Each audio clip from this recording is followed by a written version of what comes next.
Nosso estudo de hoje é a lição 14 do livro Mediunidade e Sintonia e tem por título Preparação Mediúnica. Por mais que se fale em mediunidade, é forçoso referir-nos sempre à disciplina que só a doutrina espírita consegue orientar para o bem. Potencialidades medianímicas são valores que pertencem a todas as criaturas, tanto quanto possuímos todos nós recursos virtuais para o desempenho dessa ou daquela tarefa. Recordemos, porém, o aprendiz dos primeiros degraus do Instituto da Alfabetização. Que ele sabe ler e escrever, de certo sabe, mas se pretende partir para realizações outras, além das bases primárias, há que se matricular voluntariamente na escola sem férias do maior esforço, estudar e aprender sempre. Assim também o médium nas etapas iniciais do desenvolvimento das energias psíquicas. Que ele pode comunicar-se com os desencarnados e receber-lhes a palavra, de certo pode. No entanto, se deseja partir na direção de tarefas maiores, além das bases iniciais, há que se matricular na oficina sem férias do maior esforço, estudar e servir sempre. Se uma certidão de competência no campo das profissões liberais da Terra exige do candidato desde o abecedário à cúpula universitária, nada menos de 15 a 20 anos de preparação, a fim de que se lhe ajustem os centros mentais para o começo do trabalho a desenvolver, a que título esperar que um médium se forme com segurança em poucos dias? Encarregar-se dos interesses espirituais dos outros, conduzi-los, harmonizá-los, elevá-los ou socorrê-los, será menos importante do que traçar uma planta para o levantamento de uma ponte ou para a construção de uma casa? Não nos iludamos com respeito à formação mediúnica. Desenvolvimento medianímico sem aperfeiçoamento do veículo para as manifestações espirituais é o mesmo que trabalhe sem orientação do operário, que resulta invariavelmente em cansaço inútil. Convençamo-nos de que legiões de mediunidades, tanto quanto legiões de inteligências, enxameiam por toda parte. Mas aprimorar uma e outras, doando-lhes proveito e responsabilidade, exige estudo e trabalho pacientes para que se lhes efetue a educação. Ora, sabemos todos que educação não aparece sem disciplina, como disciplina não chega a ter nós sem sacrifício. E sacrifício não é fácil para ninguém. Aí que está a questão. Mais uma vez recorro a um amigo que chegou perto de mim perguntando como é que ele fazia para desenvolver a mediunidade. E a recomendação que foi dada para ele inicialmente foi, em primeiro lugar, procurar um lugar para você estudar, entender o que é mediunidade. Né?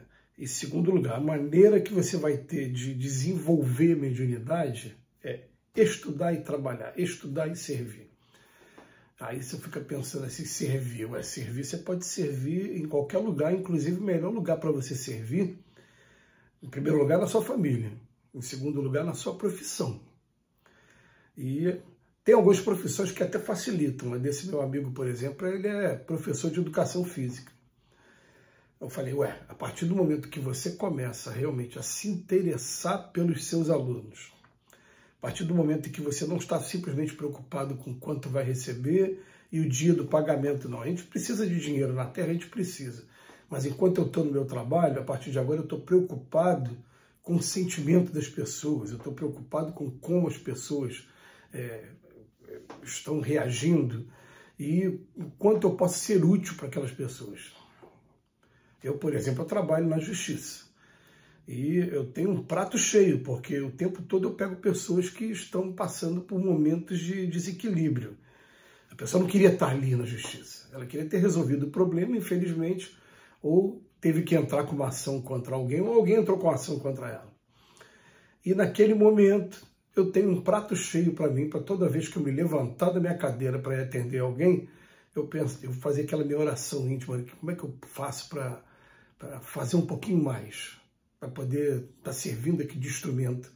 E a coisa começa a aparecer através da intuição, de maneira que a gente não vai perceber num primeiro momento, de maneira muito ostensiva, não, muito clara, não. Mas tem coisa que vai ser muito clara conforme você vai fazendo isso com frequência. Porque é a repetição que vai... É muito clara como o quê? Poxa, às vezes tem 5 pessoas lá no balcão, agora eu estou falando do meu trabalho. Mas uma está com uma ideia suicida e de repente alguma coisa me incomoda ali. E eu estou, por que está acontecendo? Por que eu estou desse jeito? O alerta foi ligado. E eu faço aquela minha prece muito rápida. O que eu posso fazer? E de repente eu me levanto, e não imediatamente eu vou perceber, mas de repente eu começo a olhar para aqueles 5 ali e vou procurando atender até chegar a vez. Quando chega a vez da pessoa, a gente sabe, a gente está sendo instrumento, alguma coisa fala para a gente, ó, é aqui que precisa de uma dedicação maior. Aí você estica um pouco a conversa, tenta um pouco entender o que está acontecendo, tenta se apresentar como uma pessoa que vai ajudar, recomenda que a pessoa não perca o desespero e se coloca do lado da pessoa. E depois você vai ver o resultado. O que acontece? Conforme a gente vai fazendo isso com frequência, veja bem que mais uma vez eu vou repetir. A pessoa fala assim, desenvolver mediunidade na casa espírita. Não, falando assim, desenvolve mediunidade, como o Emmanuel falou aqui, estudando e servindo sempre. Estudando e servindo sempre. Melhor lugar para a gente desenvolver mediunidade começa na nossa família e no nosso trabalho. São os 2 melhores lugares. Aí depois você vai até a casa espírita, assim, para poder estar participando dos trabalhos e poder estar aprendendo a entender como o intercâmbio acontece com você. Porque o intercâmbio nunca acontece da mesma maneira entre duas pessoas diferentes. Tem gente que só ouve, tem gente que só vê, tem gente que sente. Se mediunidade fosse apenas ver e ouvir, seria fácil. A gente sente o que o espírito está sentindo, aquela aflição que ele traz, eu estou sentindo aqui, aquela tristeza que ele traz, eu estou sentindo. E se eu não compreendo a mediunidade, o que eu faço? Eu vou no médico, procuro fazer um monte de exame, procuro terapia, e o médico vai fazer a bateria de exame, eu vou falar, está tudo bem com você, isso está sendo só estresse, então. Vai para o campo mental e vai te aconselhar a fazer terapia, ou até mesmo, de repente, entrar em remédio antidepressivo, porque na verdade está sendo efeito do espírito que está do teu lado.